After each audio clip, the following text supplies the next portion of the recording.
Hepinize kucak dolusu selamlar arkadaşlar.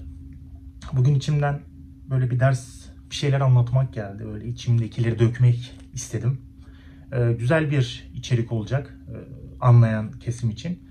Bugün size Alzheimer hastalığı üzerine konuşmak istiyorum arkadaşlar. Çünkü biliyorsunuz uzmanlığımı o alanda yaptım ve uzun yıllardır çalışıyorum. Hala makale, literatür taraması yapıyorum.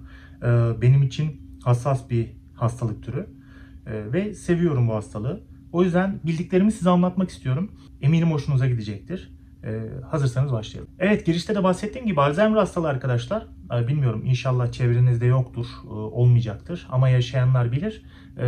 Çok zor, özellikle hastalığı yaşayan kişi için ve hastaya bakan kişi için, refakatçıları için çok ciddi, külfetli, hem maddi hem manevi hem psikolojik olarak yoran bir hastalık türü. Hal böyle olunca çoğu kesim için kötü bir hastalık olduğunu düşünülüyor. Çok haklılar. Şahsi olarak ben Alzheimer hastalığını çok spesifik ve özel buluyorum. Çünkü inanın çok küçük noktaların bir insanın hayatını nasıl etkileyebileceği, hani o işte padişah da olsanız, milyar dolarlarınız da olsa, dünyaya da hükmetseniz, o ufak noktaların birleşmesi, o kümeleme oluşması ve Alzheimer hastalığına sebep olması sizin hayatınızın mahvolmasına neden oluyor.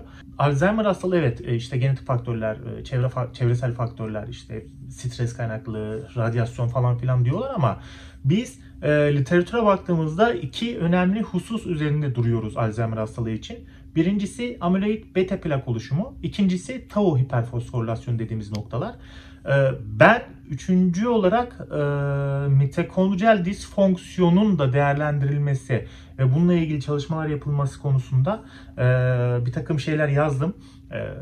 Yayınlar, derlemeler yazıyorum. Çünkü evet, iki konu çok önemli. İki konu Alzheimer hastalığını ayakta tutan, yani biri sağ biri sol gövde olarak düşünebilirsiniz.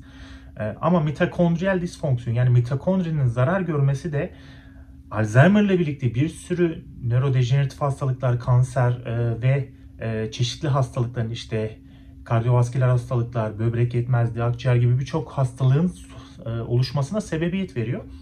Peki nedir bu mitokondriyal disfonksiyon? Bildiğiniz gibi canlının yapı taşını oluşturan şey hücre ve hücrede organellerden oluşan bir yapı. Çok spesifik bir yapı, özel bir yapı. Evrimsel olarak tamamen kendini ispatlamış bir yapı. Mitokondri de burada yakıt, yani vücut hücrenin enerji üretiminden sorumlu, enerji mekanizmasından sorumlu kısım diyebiliriz. Şimdi mitokondri vücudun aldığı besinleri enerjiye çeviren, ATP'ye çeviren, adenozin trifosfatı çeviren bir organel. Mitokondri ve kloroplastta kendilerine ait DNA barındırırlar ve kendilerine ait bölünme yetenekleri vardır. Şimdi sizinle bir ateş yakacağız. Bu ateş çok meşhurdur benim. Bilen arkadaşlar bilir.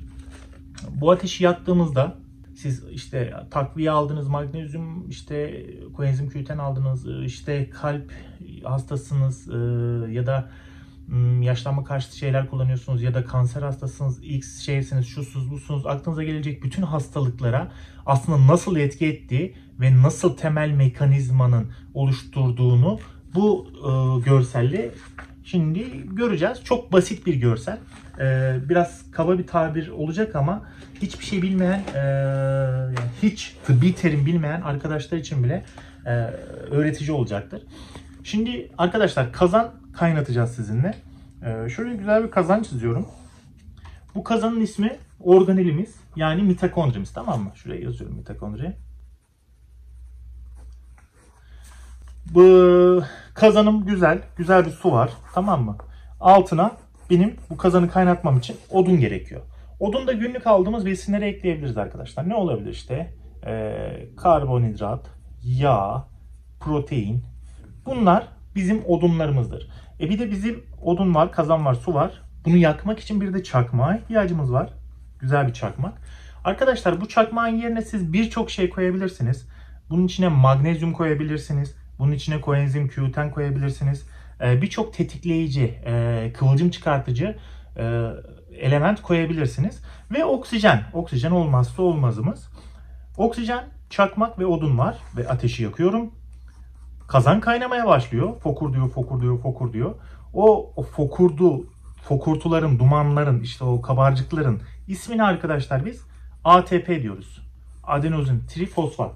Normalde mekanizma tabii ki işte bir Krebs çemberi olur, işte NADPH kopar, fosfor oradan kopar, oraya bağlanır gibi çok çetrefilli ve hem ezberlemesi zor hem anlaması zor bir şeması var. Onlarla hiçbir sıkıntımız yok. İsteyen direkt Krebs çemberi yazıp mitokondride oksijen ATP üretilmesi yazıp Krebs çemberini inceleyebilir. Ama normal mekanizma bu kadar basit arkadaşlar. Yani siz mitokondriye yakıtı verirsiniz. Yakıtınız odun. Çakmağı verirsiniz. Tetikleyiciler oksijenle birlikte mitokondri bunu yakar. Çıkan buhara biz ATP deriz. Aynı şey gibi düşün. Eski zamanlarda bilmiyorum, ben görmedim ama görenler vardır. Buharla çalışan trenler vardı biliyorsunuz. Kömür atıyorsunuz kazana. Kazandaki su kaynıyor. Bir basınç oluşturuyor. O basınç pistonları itiyor ve tren hareket ediyor. Aynı mekanizma burada da geçerli arkadaşlar. Peki bu mekanizma bize neyi sağlıyor derseniz?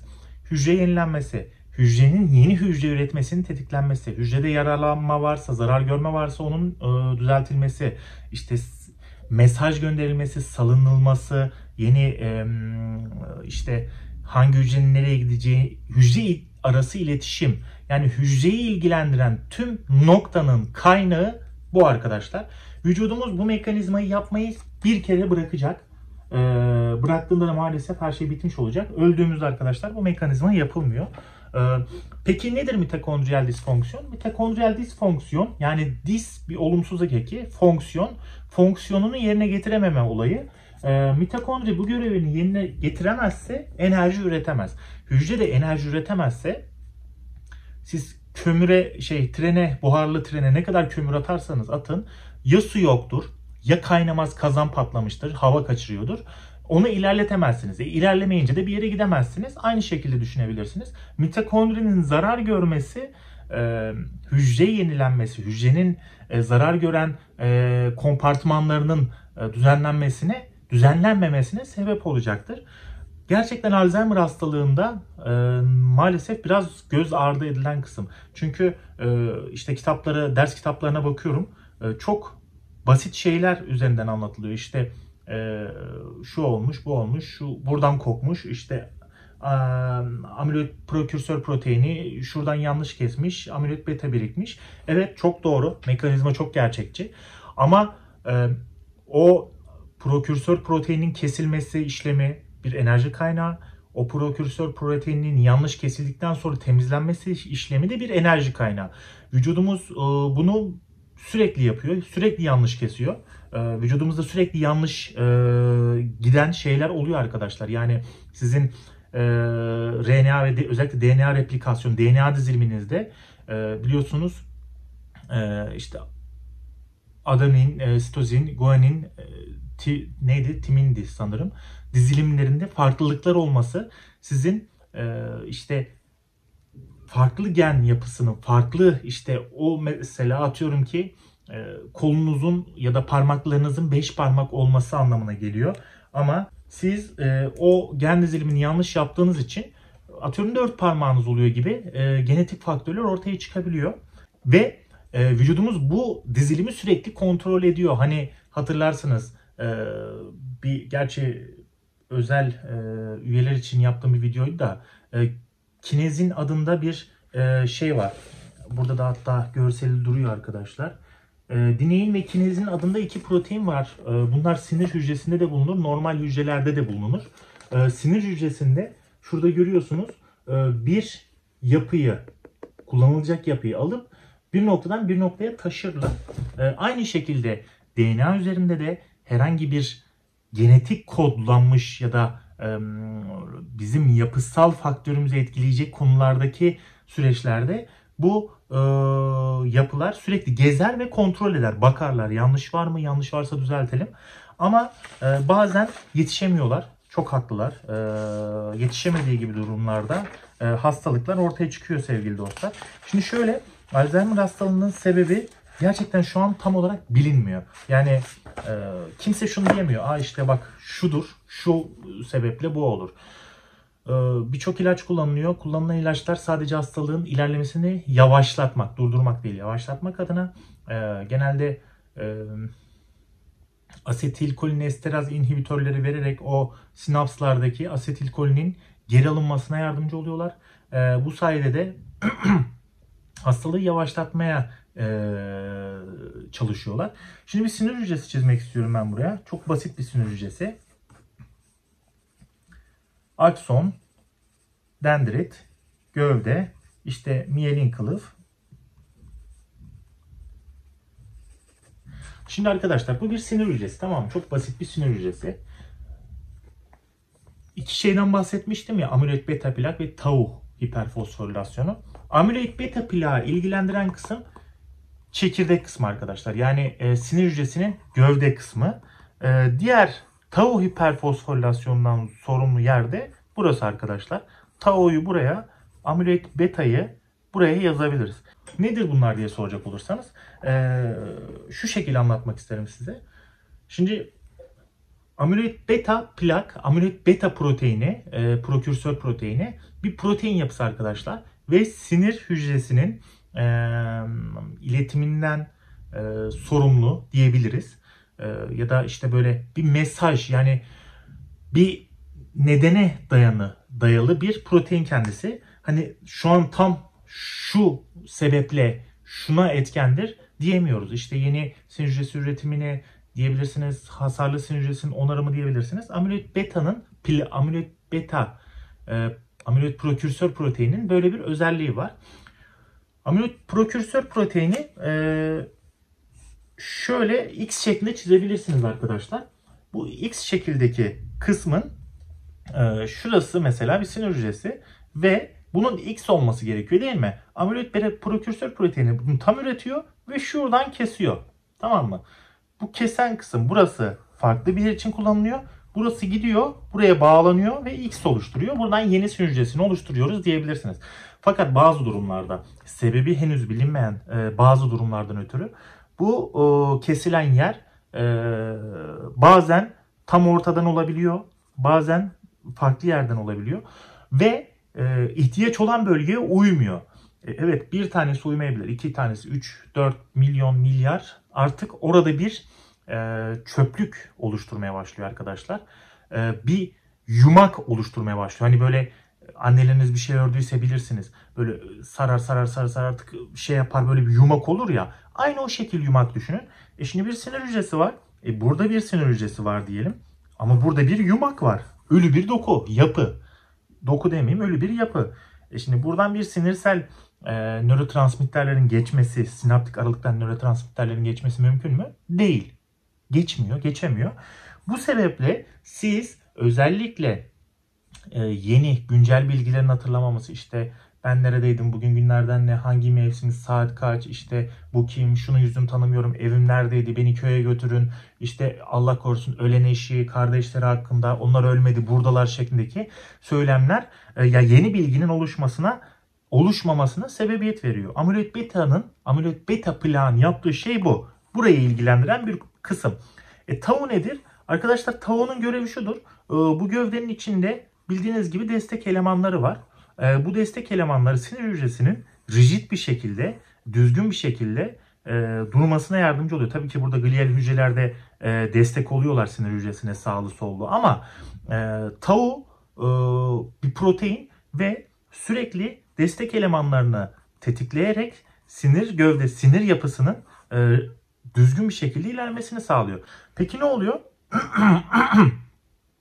Tau zamanla yapısını kaybediyor. Bu herkes olacak diye bir kaydı yok. Yine sebebi bilinmeyen bir şekilde. Tau'yu biz destek elemanlarını ürettiremiyoruz arkadaşlar. İşte ara elemanlar vardı ya, destek elemanları şu an aklımdan çıktı. Açıklama kısmına yazarım. O destek elemanları üretilmiyor arkadaşlar. Şimdi siz bir köprü yapıyorsunuz ve arada destek yok.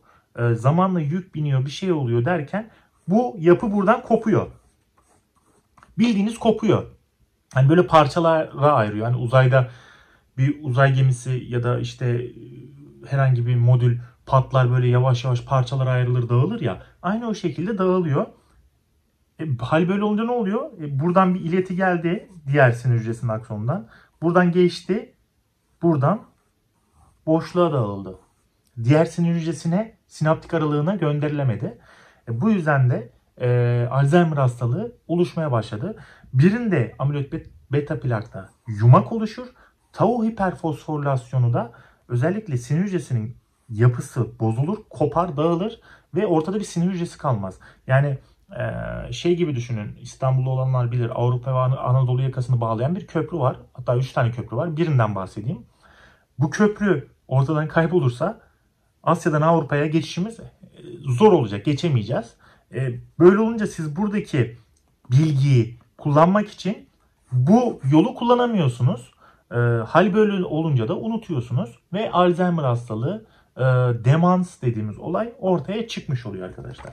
Yani görmüş olduğunuz gibi Alzheimer hastalığı, evet, Allah korusun, ben rahmetli babaannem Alzheimer hastasıydı ve uzun yıllar bizle yaşadı. Süreci baştan sona deneyimleme şansı yakaladım. Çok kötü bir hastalık. Ama şunu da unutmamak gerekiyor.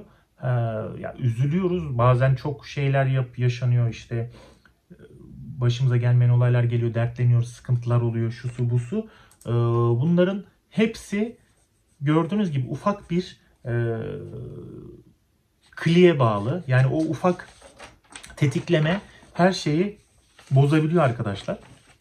Yani siz burada amiloid beta plak ya da tau hiperfosforilasyonunu ile Alzheimer hastalığına yakalanma şansınızı, Alzheimer hastalığına yakalanabilirsiniz. Allah korusun, inşallah başınıza gelmez.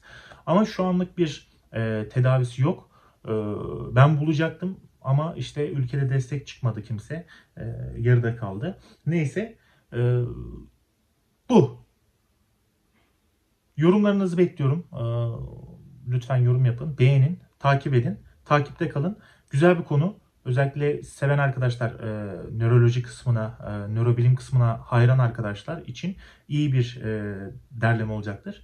Mitokondriyal disfonksiyonu araştırın. Güzel bir noktadır. Mitokondri zaten baştan sona bir evrimsel bir devrim arkadaşlar. Mitokondrinin evrim sürecini de araştırabilirsiniz. Onunla ilgili de bir video çekebilirim. Gerçekten evrim açısından kanıtlanmış mitokondrinin oluşumu. Sizi seviyorum. Kendinize iyi bakın. Görüşürüz.